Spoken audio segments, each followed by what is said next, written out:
ఆయన శిలువలో వేలాడుతున్నప్పుడు ఇద్దరు వ్యక్తులు అలా వచ్చారు. శిలువలో వేలాడుతున్న యేసయ్యని చూశారు. ఒకడు అంటాడు, గురు, ఆయన శరీరంలో నుంచి నీళ్లు కారుతున్నాయి ఏమిటి?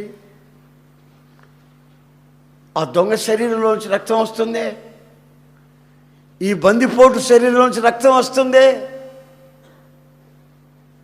ఈయన శరీరంలోంచి నీళ్లు కారుతుంది ఏమిటి? మరొకడు చెప్తున్నాడు, ఆయన శరీరంలో ఇక రక్తము లేదు,